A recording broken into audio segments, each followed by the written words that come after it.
আসসালামু আলাইকুম এভরিওয়ান, কেমন আছেন সবাই? আশা করি ভালোই আছেন। আমিও আল্লাহর রহমতে আলহামদুলিল্লাহ ভালো আছি। তো আজকে চলে আসলাম নতুন একটা ব্লগ নিয়ে। তো এখন ফজরের ওয়াক্ত, কিছুক্ষণ আগে ফজরের আজান দিয়েছে। তো আমি এখন চলে যাব ফজরের নামাজ পড়ার জন্য।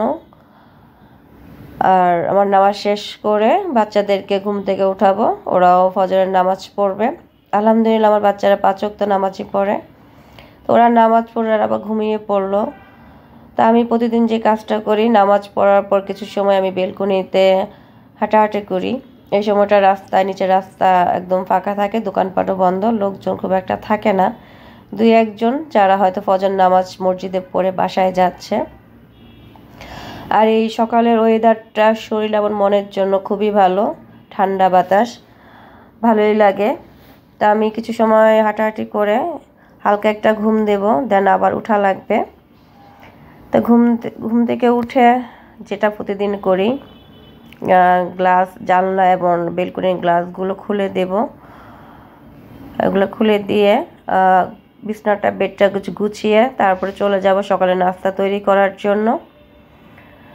তো এই যে বেলকনির দরজাটা খুলে দিলাম। তারপর সকালে নাস্তাটা করে দেন কিছু কাপড় ওয়াশিংয়ে দিব। আজকে খালাকে অনেকগুলো মাছ কাটতে দিলাম, সে কাপড় ধোয়ার সময় পাবে না, মাছ কাটতে অনেকটা সময় চলে যাবে। তাই আর ওনাকে বেশি চাপ না দিয়ে কাপড়গুলো ওয়াশিংয়ে দিয়ে দিলাম। তো কাপড়গুলো ওয়াশিংয়ে দিয়ে আমি এখন আমার বাকি যে কাজগুলো আছে, খালা মাছ কাটতে কাটতে বাকি কাজগুলো শেষ করব, তারপর আমি আমার দুপুরের রান্নাটা করব। তো এখানে চাউলের গুঁড়িটা আমি একটু বেলকনিতে রোদে দিব, কয়েকদিন দিব। চাউলের গুঁড়িটা রোদ দিলে একটু ঝরঝরা থাকে, পিঠা তৈরি করলেও সেই পিঠাগুলো সুন্দর হয়। তা আমার বেলকনিটা যেহেতু খোলা বেলকনি আর রাস্তার পাশে প্রচুর ধুলাবালু জমে, সেই জন্য আমি একটু ঢেকে দিলাম। এমন তেঁতুলগুলো আমি একটু ঢেকে দিব, পাতলা একটা ওড়না আনবো, ওড়না দিয়ে আমি তারপরে একটু ঢেকে দিব। এগুলা ঢেকে তারপরে ভিতরে চলে যাব দুপুরে রান্না তৈরি করার জন্য। খালার মাছ কুটা শেষ।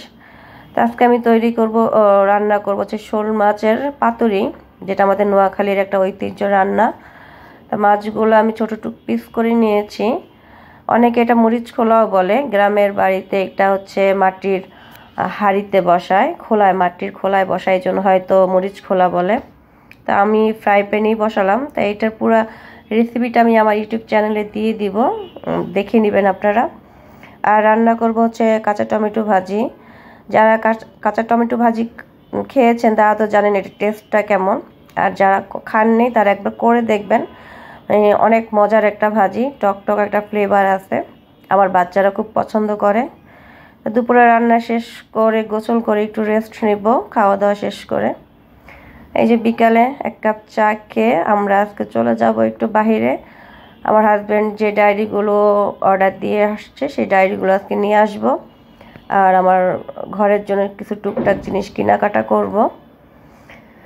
আর বাচ্চাদেরকেও নিয়ে যাব, ওরা একটু বাইরে খাওয়া দাওয়া করবে। তাই যে বের হলাম, চলে যাব আমরা এখন ওই যে ডায়েরির দোকানে। ফার্স্টে যাব ডায়েরির দোকানে। ডায়েরির দোকানে আসার পর উনি বলল যে সবগুলো ডায়েরি নাকি এখনও আসে নাই, যে কয়েকটা হয়েছে সেগুলোই এখন নিয়ে যাব, বাকিগুলো সে 1-2 দিন পরেই দিবে। হয়তো বা বললো যে 1 দিন পরেই আমাদেরকে ফোন করে জানিয়ে দিবে। যাই হোক, ডায়েরিগুলো নিয়ে আমি চলে গেলাম। স্বপ্নেতে যাব। আমি প্রায় স্বপ্নের থেকে কেনাকাটা করি। এখানে প্রচুর ডিসকাউন্ট সেল চলছে। সবসময় যে ডিসকাউন্টের জিনিস ভালো হয় তা না, কখনো খারাপ হয় আবার কখনো ভালোও হয়। তাদের প্রত্যেকটা জিনিসের উপরে তারা ডিসকাউন্ট দিয়েছে দেখলাম। কমফোর্ট, খাবারের জিনিস, কোকারিজ, ফ্রুটস, দুধ থেকে শুরু করে নুডলস, সব কিছুই, পাস্তা। তা আমার যেগুলা দরকার সেগুলো নিলাম, বাচ্চারাও কিছু খাবারের আইটেম নিল। এই তো এখানে ভিডিও করাটা নিষেধ, তারপর আমি একটু করে নিলাম। আমি তারপর চলে যাব দোতলায়, ওখান থেকে আমি আমার ঘরোয়া কিছু জিনিস নেব। তো আমি একটা জিনিস খুঁজছি, সেটা অবশ্য এখনও পাই নাই। স্বপ্নতে পাবো কি না জানি না, আমি আরএফএলও খুঁজছিলাম, আমি ওই জিনিসটা পাই নাই। দারাজে অর্ডার দিয়েছিলাম, বাট দারাজ থেকেও সেটা তাদের স্টক আউট হয়ে গেছে, দারাজও ছিল না। এখন আমি একটু স্বপ্নেতে খুঁজে দেখি যে দোতলায় আসলাম যে এখানে পাওয়া যায় কিনা। এখানে তাদের জামা কাপড়, কসমেটিক সব কিছুর উপর ডিসকাউন্ট চলছে। যাই হোক আমরা চলে গেলাম একটু হালকা নাস্তা করার জন্য বাহিরে। বাচ্চা চিকেন চাপ খাবে, ওখানে পাশে একটা রেস্তোরাঁতে গেলাম। তারপর স্বপ্নেতে আমি ওটা পাই নাই যেটা আমি খুঁজছিলাম। দেখি নাস্তা শেষ করে আমি পাশে লন্ডন প্লাজায় গেলাম ওই জিনিসটা পাই কিনা। অবশেষে আমি আমার জিনিসটা পেয়ে গেলাম, সেটা দেখাবো। তা এখন কেনাকাটা শেষ করে আরও কিছু কেনাকাটা করলাম। কেনাকাটা শেষ করে আমরা এখন বাসা চলে যাব। অনেক রাত হয়ে গেল, তাই আমরা এখন বের হয়ে যাচ্ছি। আর বাইরের দেখি আর কিছু কিনতে পারি কিনা। আশেপাশে দেখলাম না তেমন কিছুই নাই, মোটামুটি সব দোকানপাট বন্ধ, মার্কেটও বন্ধ হয়ে যাবে, দোকানপাট মার্কেটও বন্ধ হয়ে যাবে। আজকে যে কেনাকাটাগুলো করলাম সেগুলো নতুন কোনো ব্লগে আপনাদেরকে দেখাবো।